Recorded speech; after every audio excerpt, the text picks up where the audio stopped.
Hey, so in response to the Boston Marathon, I just want to say that prayer is incredibly, incredibly effective and important during times that are traumatizing, because the best way to heal our world is to heal our mind, because everything we're seeing outside of us is a direct reflection of what we're thinking about collectively. So war actually is created from our minds collectively. I remember the first time I heard that concept and I couldn't digest it. I was like, so you're saying that I'm creating this? And I got really defensive. And I was like, no, I'm not. I'm a really nice person and I love people all the time and yada, yada, yada. But as a collective whole, we are creating this in some way. And it's important for us to take responsibility, because once we take responsibility, then we can change it. So what do I mean by this? So you start on a small level, small scale.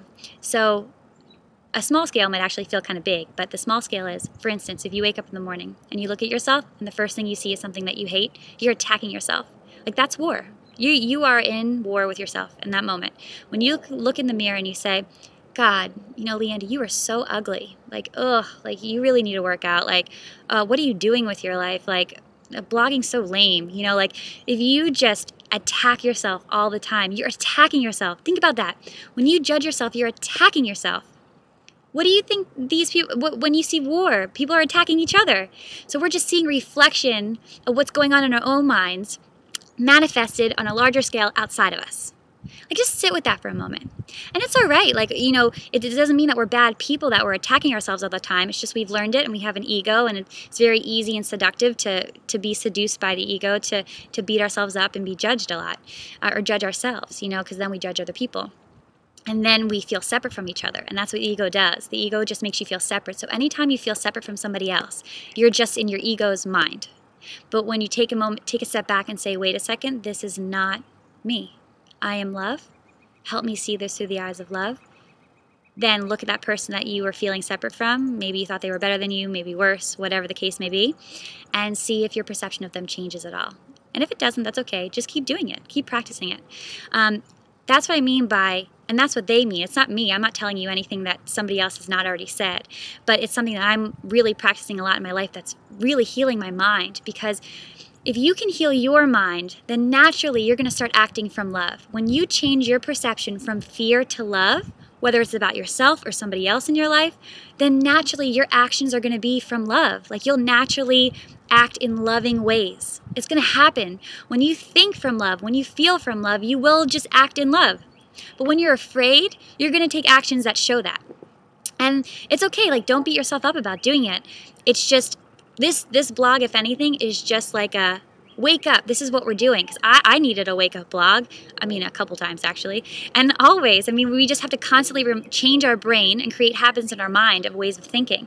And so there are 2 books that I'm reading right now that are excellent, excellent. I don't even know if I probably will recommend other books in the future, but right now I haven't recommended a book yet. And I pray that if you feel called to read these books, I pray you do.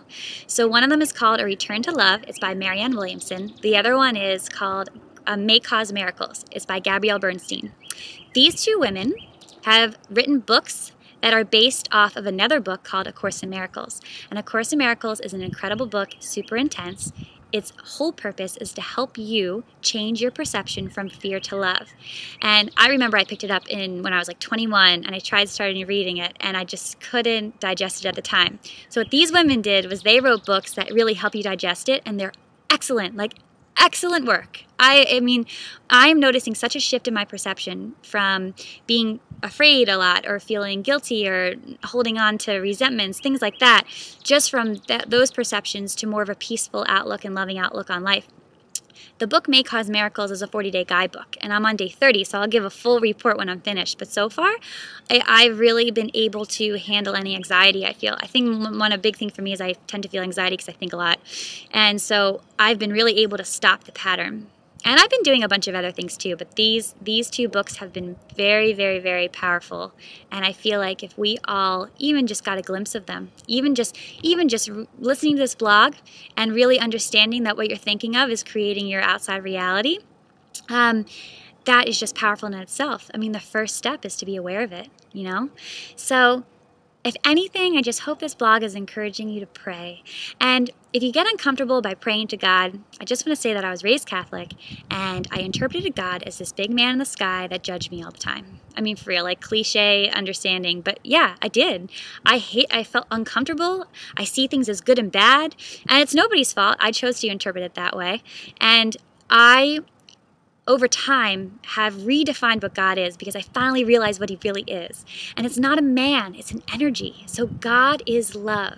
God is just another name for love. So if you were to take a moment and put your hand on your heart and feel like a time when you felt love, whether it was from somebody in a moment, whatever it was, just feel love for a moment when you felt loved.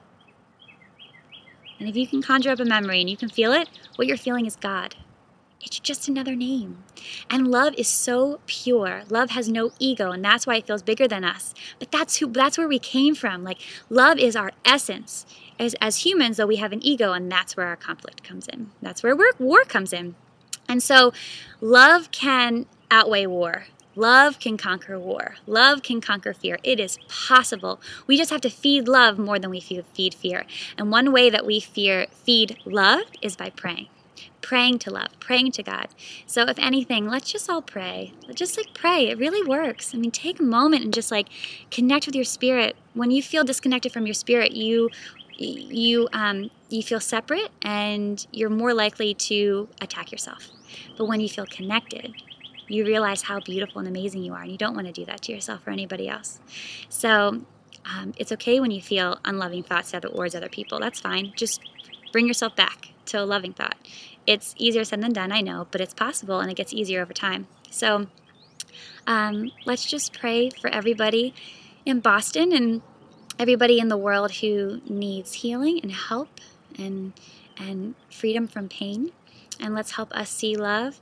And let's just surround the world with angels and beautiful light and love and happiness and joy and just peace above all things.